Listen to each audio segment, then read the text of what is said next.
Hey guys, Reptile Dude here. So, here's a question that I believe needs to be answered, and a lot of people that own reptiles should know this information. So, basically, I'm going to be talking about metabolic bone disease. So, what is metabolic bone disease, and how can I help my reptile stay healthy? Well, metabolic bone disease describes a problem that occurs to the bones of a reptile if they don't receive proper nutrition, with a combination of kidney disease, and they could even um, be a result of getting insufficient UVB light. In other words, metabolic bone disease occurs when reptiles do not get enough calcium and/or enough UVB light. If they don't get enough, their bodies won't grow properly, and their bones will get deformed and cause them many health issues. So to prevent that from happening, reptiles need to be fed calcium, dusted crickets, or other insects, and calcium-dusted vegetables. And also, dubia roaches are a great source of calcium for reptiles, so I would definitely recommend giving your reptile some some dubia roaches. Another way to help prevent them from getting metabolic bone disease is to make sure they have proper UVB lighting and heat to help with the digestion of the calcium and the food that they eat. This is important to keep reptiles healthy because without proper care, they won't be able to have a really good life. As reptile owners, or pet owners in general, I believe that we need to be giving our animals the best possible lives in our care. They need quality of life just like we do to stay healthy, and plus, if they enjoy life, they'll be a lot happier, and we'll be happier seeing them be healthy and happy. So all reptiles can technically be affected by this disease in certain ways. Metabolic bone disease most commonly occurs in lizards and turtles, but it could actually also happen in snakes as well.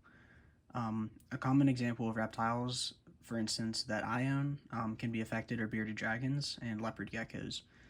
Bearded dragons, they need a good mixture of vegetables and insects to keep a healthy, balanced diet, whereas leopard geckos need insects, and of course, they'll need calcium in their diet as well to keep their bodies and their bones healthy, and they just need calcium dusted on their food instead of also on their vegetables and fruit, because obviously leopard geckos don't eat vegetables and fruit, so they just basically need calcium on their insects.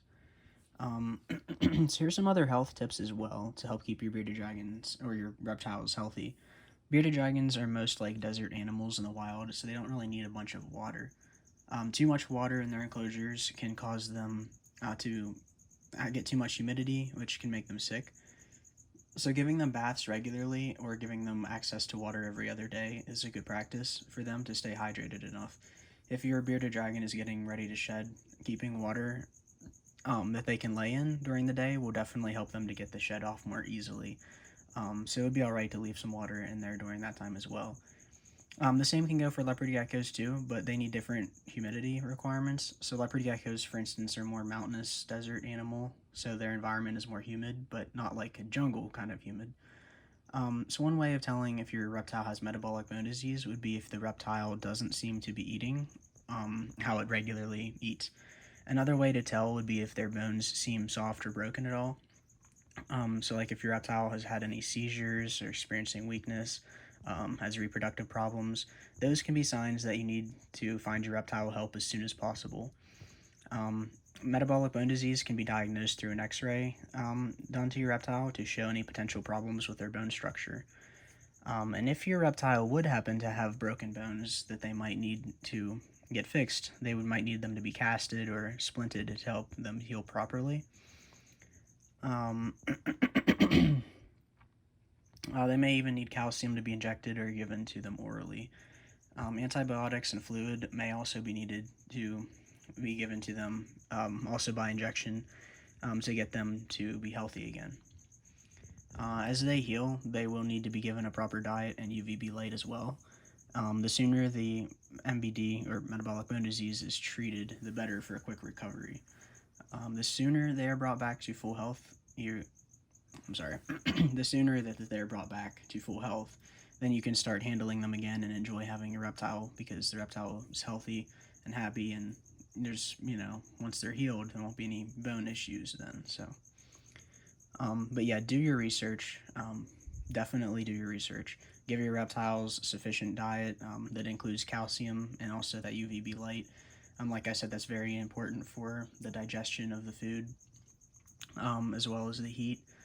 Doing this will help your reptiles stay healthy, and it'll improve their lives significantly, and it'll keep their bones from having problems.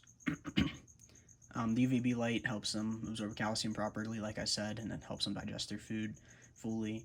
And keeping the reptiles' temperatures correct is also super important, because if they get too hot or too cold, they can have certain problems. If they're too cold, obviously they won't digest or absorb the food correctly. If it's too hot, then they could basically be like almost like cooking to death, and you don't want that. Yearly exams with an exotic vet, I would believe, is also important, because that ensures that there aren't any issues with your reptile, and if there is, you can catch them early on, and you can get the help that your reptile needs quickly. They may also want you to get radiographs done of your reptile to check on their bone density. Getting this done once a year can drastically help you prevent having to deal with more issues with your reptile down the road. It'll also help you to give them the proper care they need. Taking care of reptiles is pretty easy, though, for the most part. You just need to put good habits in place in the beginning for taking care of them, and make sure you do your research. I can't stress that enough. If you have any questions, please ask. Don't assume. I or someone in the reptile community will surely be able to answer your questions to help you take care of your reptile properly. But yeah, thank you for watching, and I appreciate each and every one of you. And like I said, if any of you have any questions, please let me know, and I'll answer them to the best of my ability. Or if I don't know the answer, I'll ask a reptile expert, and we'll get back to you on that. I just want any animals that are in your care to be properly taken care of, because I hate seeing reptiles or any animal in general not getting the care requirements that they need, and then they're sick and struggling through life. I hate to see that, and I really just want to help animals have better lives as humans are taking care of them. And it's very important to me, because I know, like, even Spike here, for instance, he had a little bit of a rough life before I got him, and he wasn't doing too good, but I brought him back to full health, and he's tamed down more now, and I can actually handle him, and he doesn't give me any problems or anything. See, I can actually like pick him up without him like getting like aggressive, um, because of the proper care that I've given him, and the research I've done has certainly drastically helped him, and I know that it can help any other people that may be having problems with their reptiles as well, or animals. Um, but yeah, I mean, before you get any animal, I can't stress it enough. Like, you definitely need to do research, because you can't just get an animal and just like barely take care of it. I mean, you have to be taking care of it. It's a living thing, you know what I mean? So, but yeah, thank you for watching. Hope you enjoyed. If you got any questions, like I said, don't be afraid to ask. Please ask, even if you think that it's an easy answer or something, or if you think it's a hard answer. Either way, please ask. And I appreciate you for watching.